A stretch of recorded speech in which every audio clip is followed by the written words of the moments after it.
Allowance അലീനയും മനുവിൻ്റെ നാളത്തെ വിശേഷങ്ങളിലേക്ക് ഏവരും സ്വാഗതം ചെയ്യുന്നു.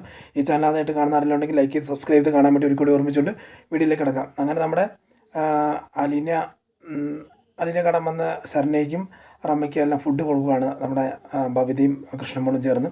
കാരണം അലീനയ്ക്ക് വയ്യല്ലോ, അപ്പം അവർക്ക് നല്ല രീതിയിൽ ഫുഡൊക്കെ വിളമ്പി കൊടുത്തു കഴിയുമ്പോഴത്തേക്കും അവർക്ക് തന്നെ സ്വയമേ തോന്നുവാണ് എന്ത് തന്നെ മനുഷ്യരാണ് ഇവർ. കാരണം നമ്മൾ പ്രതീക്ഷയിലേക്കാൾ അപ്പുറമായിട്ട് നമ്മളിത് പെരുമാറുന്നുണ്ടല്ലോ. കാരണം ഒരു വേലക്കാരി ഒരു വീട്ടിൽ നിൽക്കുമ്പോഴത്തേക്ക് ആ വേലക്കാരിയെ കാണാൻ പോകുമ്പോഴത്തേക്ക് സാധാരണ പ്രവശത്തു കൂടെയൊക്കെയാണ് നമ്മൾ പോവുകയും അല്ലെങ്കിൽ അവളെ കാണുമല്ലോ മാറ്റി നിർത്തി സംസാരിക്കുന്നത്. പക്ഷേ ഇതിവിടെ അങ്ങനെയല്ല. സ്വന്തം ചേച്ചിയെപ്പോലെ കരുതി രണ്ട് പെൺമക്കൾ, രണ്ട് അനീതിമാരിൽ നിന്ന് സഹായിക്കുന്നു. അതുപോലെ നമ്മുടെ രോഹിത്താണെങ്കിൽ പോലും ഒരുപാട് നല്ല രീതിയിൽ പെരുമാറുന്നുണ്ട്. കാരണം അവനൊരു കുറ്റവാളിയാണ്. നമ്മളെ ഒരുപാട് പേര് എല്ലാവരും തെറ്റിദ്ധരിച്ചെങ്കിൽ പോലും അവനെ കാണുമ്പോൾ തന്നെ മനസ്സിലാവുന്നുണ്ട് അവൻ അങ്ങനെ പെട്ട ഒരു ചെറുക്കനല്ല, അകപ്പെട്ട് പോയതുപോലെയാണെന്നുള്ള രീതിയിൽ നമ്മുടെ ശരണയും അമ്മയും അങ്ങോട്ടും ഇങ്ങോട്ട് മാറി മാറി പറയുന്നുണ്ട്. അതുകൊണ്ട് ഇപ്പം അടുത്തായിട്ട് ഫുഡ് കഴിക്കാൻ വിളിക്കുന്ന നമ്മുടെ രോഹിത്തും ഷാജിയും പുറത്ത് സംസാരിച്ചുകൊണ്ടിരിക്കുകയാണ്. അപ്പോൾ ഈ ബാലചന്ദ്രൻ ഇവരോട് സംസാരിച്ച് കഴിഞ്ഞ് പോയി ഷാജി വിളിക്കുകയാണ്. ഷാജി നമുക്ക് ഫുഡ് കഴിക്കാമെന്നുള്ള രീതിയിൽ വിളിക്കുകയാണ്. ഷാജിയെ കണ്ടു തന്നെ പറയുന്നുണ്ട്, ഷാജി വളരെ ഉപകാരം, എൻ്റെ മോനെ രക്ഷപ്പെടുത്താൻ താൻ അന്ന് അലീനോട് വന്നപ്പോഴത്തേക്ക് അലീനെ രക്ഷപ്പെടുത്തിയല്ലോ, അതിനൊക്കെ ഒരുപാട് താങ്ക്സ്. കാരണം ഞാൻ അത്രമാത്രം നല്ല മനസ്സുണ്ടായിരുന്നു. ഒരുപാട് പേര് താനില്ലായിരുന്നെങ്കിൽ അവൾ ഈ ലോകത്ത് തന്നെ ഉണ്ടാകത്തില്ല. കാരണം ഞങ്ങളിപ്പോൾ അവളെ ഈ വീട്ടിലൊരു അംഗമായിട്ട് മാത്രമല്ല, ഞാൻ എൻ്റെ മോളായിട്ട്, ഞങ്ങൾക്ക് 4 മക്കൾ. അതിപ്പോൾ ഞാൻ ഈ ശരണയെ പോലും ഞാൻ എൻ്റെ മകളായിട്ട് കാണുന്നുണ്ട്. എനിക്ക് 2 പെൺമക്കളുണ്ട്, അതിൻ്റെ കൂടെ അലീനയുണ്ട്. അതുകൂടാതെ ഈ ശരണയും ഇപ്പോൾ എൻ്റെ മകളായിട്ട് ഞാൻ കാണുവാണ്. അപ്പോൾ അത്രമാത്രം ഈ ഫാമിലിയോടും എല്ലാവരോടും കടപ്പെടുന്നുണ്ട്, തന്നോടും കടപ്പെട്ടിരിക്കുന്നതാണ്. ഞാൻ അലീനെ രക്ഷപ്പെടുത്തിയല്ലോ, ആരും ഒരവസ്ഥയിൽ നിന്ന് താൻ അലീനെ രക്ഷപ്പെടുത്തിക്കൊണ്ട് വന്നുകൊണ്ട് തനിക്ക് ഒരു പ്രത്യേകിച്ച് താങ്ക്സ് എന്ന് പറയുന്നുണ്ട്. ഒന്ന് ഷാജി പറയുന്നുണ്ട്, സാറേ എനിക്കറിയത്തില്ലായിരുന്നു, അതായത് ഈ രോഹിത്തിനെ കണ്ടിപ്പോൾ സംസാരിച്ചപ്പോഴൊക്കെ മനസ്സിലാകുന്നത് ഇവൻ അകപ്പെട്ട് പോയതാ. കാരണം ഞാൻ അല്ലാതെ ഇവനിങ്ങനെ അങ്ങനെ ഒരു പ്രവൃത്തി ചെയ്യുമെന്ന് എനിക്ക് മനസ്സിലായില്ലായിരുന്നു പറയുന്നത്. അതേ ഷാജി, കാരണം അവൻ അങ്ങനെ ചെയ്യുന്നില്ല, ബാലചന്ദ്രൻ്റെ അവൻ കൂട്ടുകെട്ടിൻ്റെ പേരിൽ അങ്ങനെ പോയതാണ്. ഇനി ഒരിക്കലും അവൻ ഒരു പെൺപിള്ളടുത്തും അങ്ങനെ പോകത്തില്ല. കാരണം അവിടെ അവന് ഉപയോഗിക്കാൻ പറ്റുന്ന രീതിയിലാണ് ആ അവസ്ഥയുണ്ടെങ്കിൽ പോലും, പക്ഷേ അവൻ ആ സമയത്ത് തിരിച്ചറിവുണ്ടായല്ലോ, അമ്മമാരെ തിരിച്ചറിയാനുള്ള കഴിവുണ്ടായിരുന്നല്ലോ.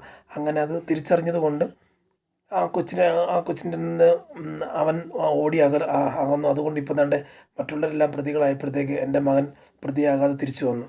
അപ്പം അതിനെല്ലാം ആ സമയത്ത് അലീന അവിടെ വരാനും അലീനെ രക്ഷപ്പെടുത്താനും താൻ കാണിച്ചായിട്ട് വലിയ മനസ്സ് ഉള്ളത് കൊണ്ടാണെന്നൊക്കെ പറഞ്ഞ് വിളിച്ചുകൊണ്ട് അകത്തോട്ട് പോയി ഫുഡൊക്കെ കൊടുക്കുന്നുണ്ട്. അത് കഴിഞ്ഞ് നമ്മുടെ ശരണയും അമ്മയും പറയുന്നുണ്ട്, ശരണയോട് അമ്മ പറയുന്നുണ്ട്, മോളെ നമുക്ക് വന്നിട്ട് കുറേ നേരമായി, നമുക്ക് തിരിച്ചു പോകാൻ. കാരണം അവിടുത്തെ അച്ഛനും ആങ്ങളമാരും എന്താ ചെയ്യുന്നതെന്ന് അറിയത്തില്ല. കാരണം അവർ നമ്മൾ ചെന്നില്ലെങ്കിൽ ഒരുപാട് പെടും. കാരണം ഇങ്ങനെ ഈ വീട്ടിൽ വന്നപ്പോഴത്തേക്ക് ഈ വീട്ടിലുള്ളവരെല്ലാം നല്ലവരാന്ന് നമുക്ക് മനസ്സിലായി. പക്ഷേ പുറത്തുള്ളവർക്ക് അത് അറിയത്തില്ല. നമുക്ക് അങ്ങോട്ട് പോകാമെന്നൊക്കെ പറയുമ്പോഴത്തേക്ക് ശരിയെന്ന് പറയുന്നുണ്ട്. പിന്നെ ചേച്ചി ഇടയ്ക്ക് വന്ന് എല്ലാവരും ഒരുമിച്ച് പറഞ്ഞ ചേച്ചിയും അനിയത്തിമാരെല്ലാം ഞങ്ങളുടെ വീട്ടിൽ വരണമെന്നൊക്കെ പറയുമ്പോഴത്തേക്ക് ഉടനെ അലീന പറയുന്നത്, ഞങ്ങളെല്ലാം വരാം, നീ എൻ്റെ വീട്ടിൽ കയറി ഇരിക്കരുത്, നീ അടഞ്ഞിരിക്കരുത്, നീ പുറത്തിറങ്ങണം, സമൂഹത്തിലിറങ്ങണം, നിന്നെ ആരൊക്കെ എന്നാ പറഞ്ഞു പറഞ്ഞാൽ അത് വകവെക്കാതെ മുമ്പോട്ട് ജീവിക്കാൻ നോക്കണം. നീ ഒരു പെണ്ണ്, നിനക്ക് ചെറുതായിട്ടൊരു ബാധിക്കപ്പെട്ടൊരു പെണ്ണാണ്, പക്ഷെ എന്ന് പറഞ്ഞാൽ അതും കണക്കാക്കരുത്. നിൻ്റെ പഠനവും നിൻ്റെ ജോലി കാര്യങ്ങളും നിൻ്റെ കുടുംബത്തെ നോക്കണം, അച്ഛനും അമ്മയെ സഹായിക്കണം, എല്ലാ രീതിയിലും ആങ്ങളമാർക്ക് ഒരു തുണയായി നിൽക്കണം എന്നുള്ളതൊക്കെ പറയുന്നുണ്ട്. ശരി ചേച്ചി, ഞങ്ങൾ അങ്ങനെ ചെയ്തോളാം എന്നുള്ള രീതിയിൽ പറഞ്ഞ് നമ്മുടെ ശരണയും പോവാണ്. അപ്പോൾ അവരങ്ങനെ ഓട്ടോയിൽ പോയിക്കൊണ്ടിരിക്കുമ്പോഴത്തേക്ക് ശരണയെ പറയുന്നുണ്ട്, ഈ നമ്മൾ പ്രതീക്ഷിച്ചതിനേക്കാൾ അപ്പുറമാണല്ലോ ആ കുടുംബം എന്ന് പറയുമ്പോഴത്തേക്ക് ശരണയുടെ അമ്മ പറയാം, ശരിയാ. കാരണം നമ്മൾ ആദ്യമായിട്ട് ഒരു കുടുംബത്തിൽ കയറി ചെല്ലുമ്പോഴത്തേക്ക് ഒരു വേലക്കാരെ കാണുന്ന ആ മട്ടിൽ സാധാരണ ഒരു വേലക്കാരി ട്രീറ്റ് ചെയ്യുന്ന പോലെയല്ല അലീനെ അവിടെ കണക്കാക്കുന്നത് എന്ന് പറയുമ്പോഴത്തേക്ക് അത് അലീന ചേച്ചി നിൽക്കുന്ന നിപ്പാണ്. അത്രമാത്രം നിപ്പുണ്ട്. ഇപ്പോൾ അവിടുത്തെ അങ്കിൾ തന്നെ പറഞ്ഞു കേട്ടില്ലേ, അതായത് അലീന ചേച്ചിനെ അവിടുത്തെ ഒരു മകളായിട്ട് കാണുന്നതെന്ന് പറഞ്ഞില്ലേ. അപ്പോൾ അത്രമാത്രം ചേച്ചി ഒരു നല്ലൊരു വ്യക്തിത്വത്തിന് ഉടമയായതുകൊണ്ട് മാത്രമാണ് അങ്ങനെ പറയാനിടയായത്. അതുകൊണ്ട് കൂടുതലായിട്ട് നമുക്ക് ആ ചേച്ചിനെ ആശ്രയിച്ച് നിൽക്കാൻ പറ്റത്തില്ല. ആ ചേച്ചിനെ കൂടുതൽ ആശ്രയിച്ച് നിൽക്കാൻ പറ്റും. കാര്യം എന്തും വിശ്വസിച്ച് പറയാനും വിശ്വസിച്ച് ഇടപെടാനും പറ്റുന്നൊരു ചേച്ചിയാണിത് എന്നൊക്കെ പറയും. അപ്പോഴത്തേക്ക് നമ്മുടെ ഷാജി പറഞ്ഞു, ഞാനും പ്രതീക്ഷിച്ചില്ല. കാരണം ഞാനും പലപ്പോഴും ആ വീട്ടിൽ കൊണ്ട് അലീനെ കൊണ്ട് വിട്ടിട്ടുണ്ട്. പക്ഷേ എനിക്ക് അങ്ങോട്ട് കയറി കഴിഞ്ഞ് കഴിഞ്ഞാൽ എങ്ങനെയാണെന്ന് അവർക്ക് അറിയത്തില്ല. കാരണം ഞാൻ പ്രതീക്ഷിച്ചിരുന്നത് കാശ് കൊടുത്തും പണം കൊടുത്തും നമ്മളെയൊക്കെ ഒതുക്കും, അങ്ങനെയുള്ളൊരു ആൾക്കാരൊക്കെയാണ് പണക്കാരെന്നുള്ളത് വിചാരിച്ചിരുന്നത്. പക്ഷേ ഇത് എൻ്റെ ഡിഫറൻ്റ് ആയിട്ടിരിക്കുന്ന ഒരു ക്യാരക്ടറാണ് ഇവർ മുഴുവനും. കാരണം സ്നേഹത്തിന് വേണ്ടി മാത്രം കൊതിക്കുന്നതും പ്രവർത്തിച്ചുകൊണ്ടിരിക്കുന്ന ഒരു ഫാമിലിയാണ്. അവരെ സമ്മതിക്കണം, അവരുമായിട്ട് കൂട്ടുകൂടുന്നില്ല, അവിടെ പോകുന്നതിന് തെറ്റില്ല എന്ന് പറയുന്നുണ്ട്. അത് കഴിഞ്ഞ് നേരെ വീട്ടിൽ ചെല്ലുമ്പോഴത്തേക്കും അലീന എന്താ ഇത്ര നേരം താമസിച്ച് ഞങ്ങളിവിടെ ആദ്യം പോണ്ടിരിക്കുക എന്നുള്ള രീതിയിൽ ഗോപൊക്കെ ചോദിക്കുന്നു. ഗോപൊക്കെ ചോദിക്കുമ്പോഴത്തേക്ക് പറയാം, അയ്യോ നല്ലൊരു ഫാമിലിയാണ് കണ്ടത്, നമ്മൾ ഉദ്ദേശിച്ച പോലെ ഒന്നല്ല.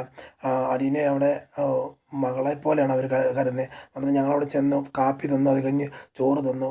വളരെ രീതിയിൽ നല്ല രീതിയിൽ ഞങ്ങളെ ഇൻവൈറ്റ് ചെയ്ത് തന്നെ ഒരു വല്ലാത്ത രീതിയിലാണ്. കാരണം നമ്മൾ പ്രതീക്ഷിച്ചതിൻ്റെ അപ്പുറമായിട്ട് ഞങ്ങളെ ട്രീറ്റ് ചെയ്യാനിടയായി. അത് അവരുടെ കുടുംബത്തിലുള്ള എല്ലാവരും, ആ ചെറുക്കൻ പെട്ടുപോയതാണ്, അകപ്പെട്ടു പോയതാണ്, അല്ലാതെ ഒന്നും അല്ല എന്ന് പറയുമ്പോഴത്തേക്ക് അച്ഛൻ പറയുന്നുണ്ട്, അതൊക്കെ ചുമ്മാതാണ്. കാരണം അവളോട് നിങ്ങളുടെ മുമ്പ് ചുമ്മാ കാണിച്ചായിരിക്കുന്നത്.